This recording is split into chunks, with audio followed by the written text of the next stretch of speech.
On Tech News Today, Microsoft tried to keep its mobile patents secret, but China reveals them all. Plus, the federal government wants to regulate your map apps. Where were they when Apple Maps first shipped? And Starbucks wants to send their baristas to college. All that and more coming up right now. This is Twit. Bandwidth for Tech News Today is provided by CashFly at CACHEFLY.com.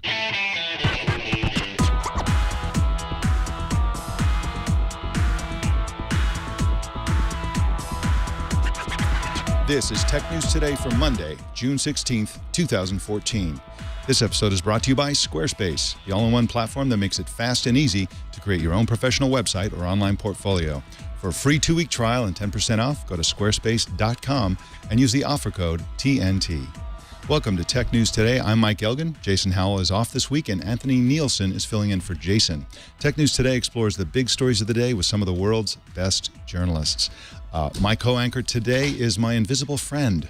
No, actually, I don't have a co-anchor today. We had a co-anchor who dropped out at the last minute, so I'm flying solo today. So let's just jump right into the news. Microsoft claims that most Android phones infringe on multiple patents, but has never revealed what those patents are. Microsoft could make as much as $1 billion a year on Android-related patents and wants to keep them secret, but the Chinese government revealed a list of more than 300 Microsoft patents and applications, and these are for mobile phone technologies, including 127 patents that Microsoft says are implemented on Android. In other words, that Microsoft claims that Android infringes upon. Joe Mullin is the tech policy editor at Ars Technica and joins us now to talk about this story. Welcome, Joe. Hi, thanks for having me. Glad you're here. Now, why had Microsoft kept these patents a secret? Well, there's a big advantage to not revealing exactly what patents you may need to ultimately use in a lawsuit. So strategically, Microsoft is trying to collect royalty payments on essentially every Android device in the world. And they're well on their way towards accomplishing that goal. So if they get into a legal negotiation, it's best for them to maybe show some patents or maybe even no patents and say, well, believe us, we have hundreds of patents that read on Android. And if you kind of want to confront us in the courtroom, you'll find out what those are then. Not sort of give someone a big list and then that gives their lawyers time to strategize or more space to disagree. Basically, it's just a good legal strategy to not sort of, if you have 300 cards, to not show any more than you need to until you actually go to court. Now, of course, this seems to be similar to the Apple strategy. These infringing technologies are in Android, as I understand it, and yet Microsoft tends to extract licensing fees from the hardware makers. Is that right? Yeah, I think that's correct. That's right. Microsoft has never sued Google directly, even though Google is, the maker of Android, of course. Right. And we should say allegedly infringing. I mean, it's a matter of until there's an actual adjudication, Microsoft would be making an allegation of infringement. And what we're seeing with these lists is, I don't even think this could quite be called an allegation of infringement. These are patents they say are implemented in Android. So it's kind of when they need to construct an infringement accusation, this is sort of the ammunition pile they would use. Exactly. And, a lot of the hardware makers are paying Microsoft, so that's definitely not an infringement when they're paying for these technologies. And like you said, this hasn't been proved or required by any sort of court. This is essentially Microsoft approaching these companies, most of which it already has a relationship with at some level, because Microsoft, of course, makes Windows, and some of these same companies make hardware for Windows and other devices. And so, these companies kind of agree after these negotiations to pay a licensing fee rather than go to court. It seems to me that they have a little bit of an advantage in the negotiations, though, because Microsoft didn't want to reveal these patents. Now that they're out in the open, I would guess that Microsoft would have more sort of leeway to negotiate with these companies because now they don't mind going to court to fight these things if people refuse to pay the licensing fees. What do you think about that? Well, I don't know how much it would actually change the playing field if a company chose to confront Microsoft. I mean, the truth is most of the companies have chosen to ultimately pay rather than have a very bruising court battle. The company that's resisted the most is Motorola, which is, until pretty recently, it was owned by Google. I think still is. I don't think they're done with that transaction yet.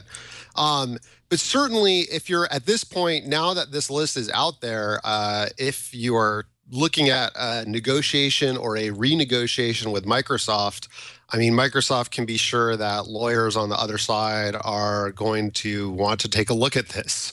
This will be very advantageous to the other side because they could think, well, if Microsoft does go to court against us, we can expect it'll be something in this group. So they could be a little more prepared to defend themselves if they chose to.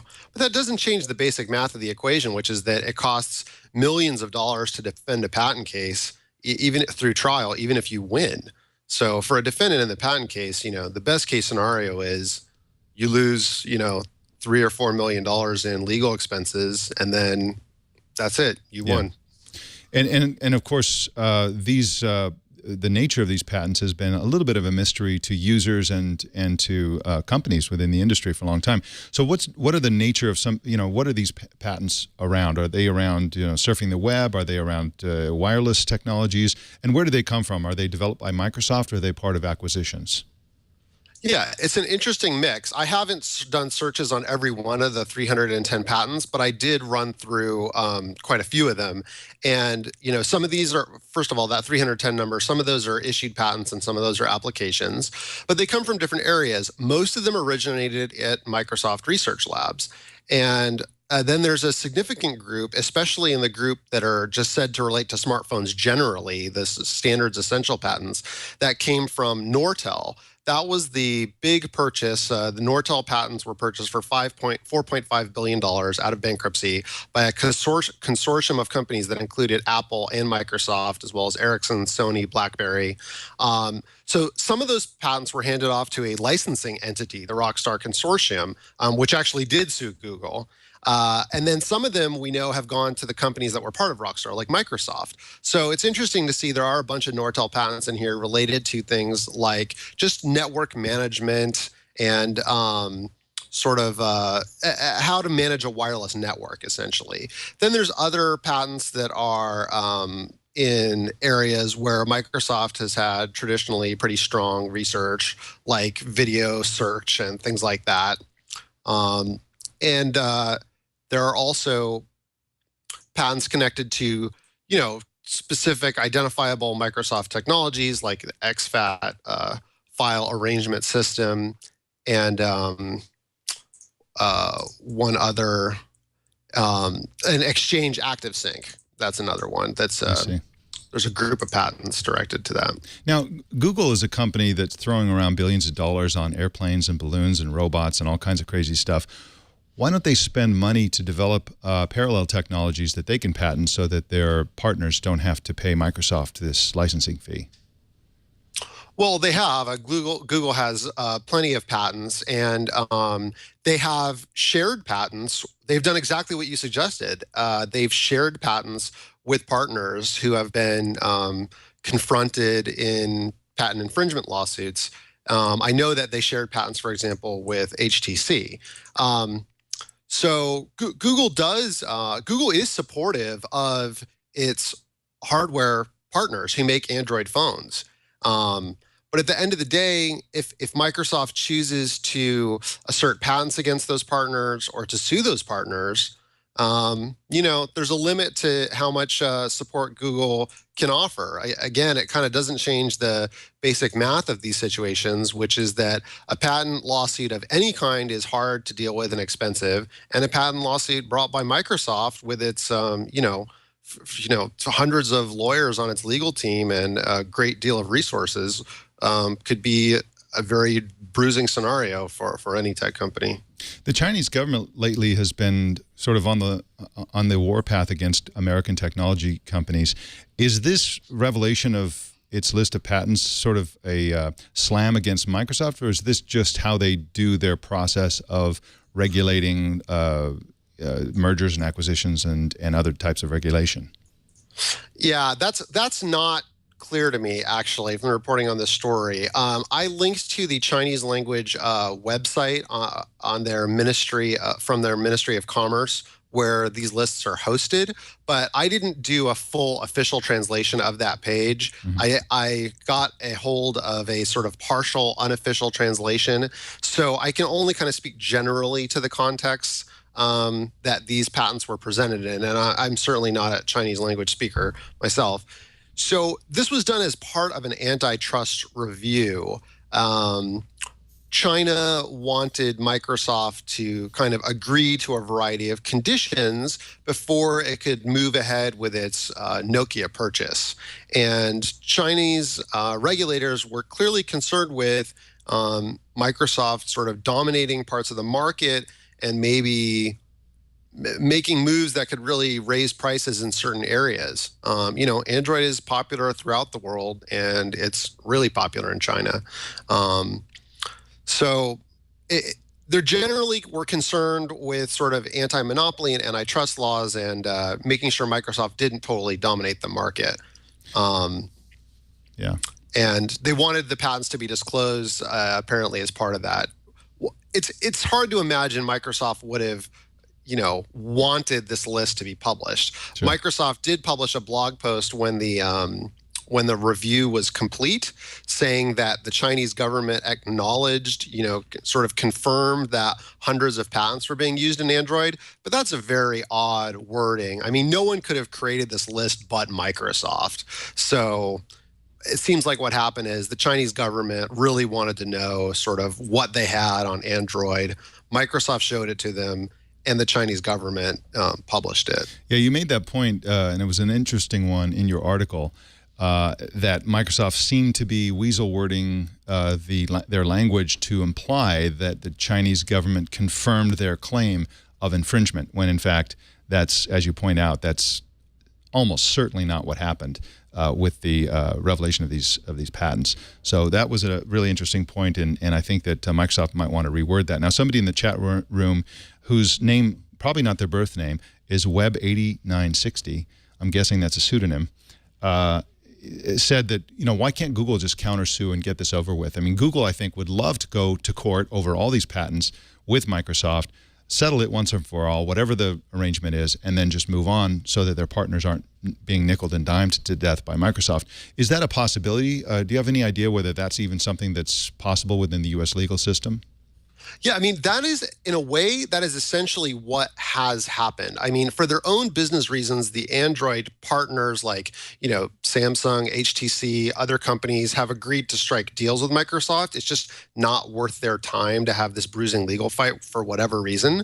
But if they did choose to have that fight, Google would support them, wouldn't cover their legal expenses, but would offer them some types of support. And B, the one company that Google had control over, Motorola, has not given in to Microsoft and continues to aggressively fight against Microsoft and has countersued Microsoft, in both, federal district courts and the International Trade Commission, which is another arena for patent battles. So to the extent that Google can, they have done exactly what the commenter suggested, which is countersue, not give in, and resist. I mean, these two companies are at each other's throats. Yeah, absolutely. Well, I want to thank you, Joe Mullin, for coming on Tech News today and explaining this story. Your article was the best of the lot covering this story, and I appreciate that, and also for you coming on Tech News today. Thanks a lot. All right, you can find Joe Mullin at arstechnica.com and on Twitter at Joe Mullin. Well, in just a sec, we're going to tell you about what the federal government wants to do with the apps on your smartphone. But first, I'm going to tell you about Squarespace. Squarespace is the #1 place by far to build a website on the internet because they have all of the 3 major areas covered for building a website. The first is design, and they have 25 beautiful templates for you to start with, so you can just go in there and build your site based on these templates. And once you've selected a template, you can go and customize, add pages, add content, and proceed from there. If you want to switch to another design, you can easily do that. If you do need help, they have 24-hour-a-day, 7-day-a-week tech support via chat and email. They also have something really great for small businesses called the Logo Creator Tool. The Logo Creator Tool lets you go in there, even as a non-designer, especially if you're a non-designer, and build a logo that looks really professional, and it's exactly what you're looking for. They start with all these different shapes. You can combine them, change the color, change the textures, do everything that a designer would do but in a format that's really, really easy to use. And so that's fantastic. You can check that out at blog.squarespace.com. There's a video in there showing the logo creator tool. E-commerce is supported at all subscription plan levels now, so if you want to sell something or if you want to raise money for your nonprofit or your school register, whatever it is, any sort of money that you want to take in via a website, Squarespace is the place to do it. And it sounds really expensive, but it isn't. Squarespace starts at just $8 a month, and of course that includes a free domain name if you sign up for a year. Now, increasingly, with each passing year, more and more people use the internet with their mobile devices, their tablets and smartphones, and Squarespace is incredibly mobile ready. It's mobile ready from the user's perspective, the people visiting your website, because every site is displayed in native mobile format automatically and on the fly. You don't have to do anything. It just happens on Squarespace. And it's mobile ready from your perspective. Their Squarespace metric app lets you manage and maintain your site via a mobile device, which is really important because you want to be timely with those things. You don't want to queue it up and wait until you're back sitting in front of a desk, in front of a desktop computer. You want to be able to make changes and modify your site or your blog via a mobile device while you're running around town or doing whatever it is you're doing. And of course, hosting is one of the big things that Squarespace is best at as well. Squarespace sites don't go down. They throw all the processing power necessary at your site. If you suddenly have a runaway hit and get hammered with traffic, Squarespace hammers back and your site will not go down. So start a free 2-week trial with no credit card required and start building your website.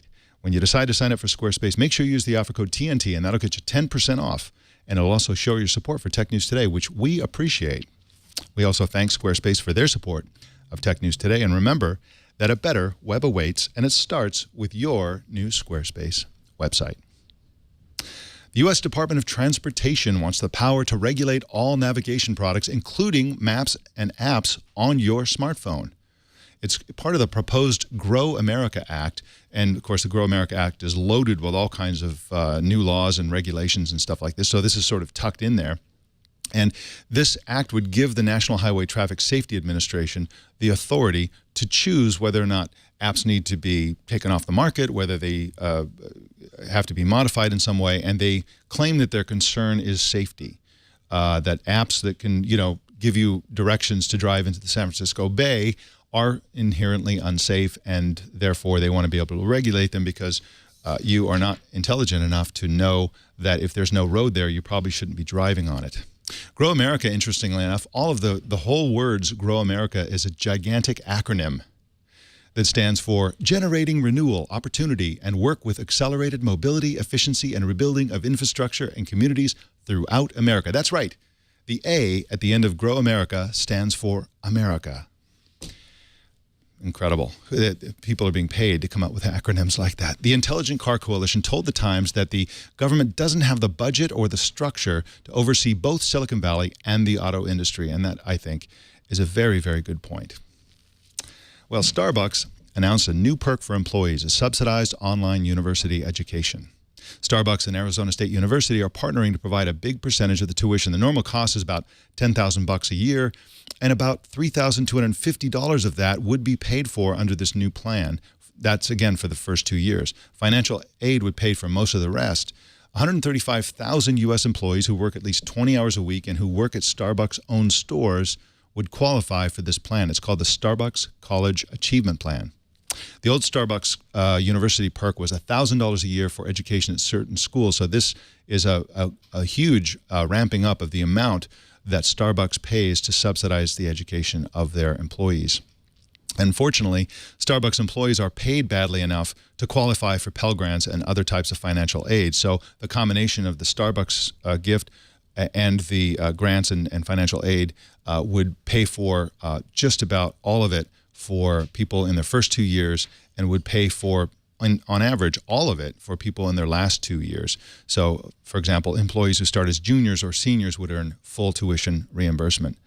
The program is interesting to me because it provides a huge boost to the concept of online university education in general and to Arizona State University's online program in particular. Online university is a very controversial practice. Arizona State has been way at the forefront of this thing.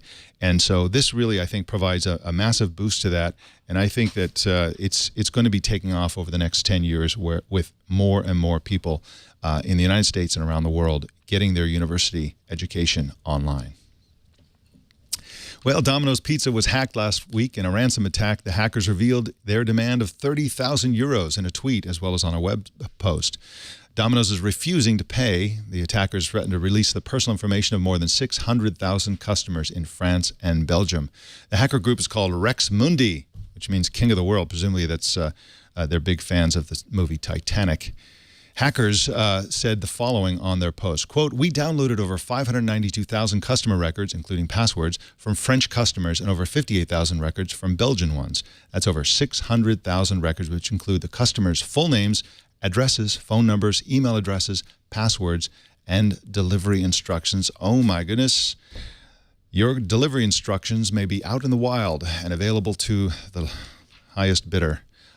Very strange story. In related Domino's news, Domino's announced a new feature in its iOS and Android apps that lets you order by voice. The technology in the new app is provided by Nuance's Nina Mobile. Well, our friend J.R. Holmes sent us an email, and he was commenting on our conversation Friday about the possible use of a new lightning connector by Apple that could be used in an iWatch for both recharging and for audio. If you missed that episode, I recommend that you go back and listen to it. Mark Gurman told us about all the incredible things that are in the new version of the iOS 8, that would be directly applicable to an iWatch or whatever it is that Apple's rumored smartwatch would be. So J.R. Holmes said the following in an email to us. Quote, "Forgotten by all people commenting on the rumor about the possibility of Apple using the Lightning connector to transmit audio information is that this is just restoring a capability that was previously available in the 30-pin connector.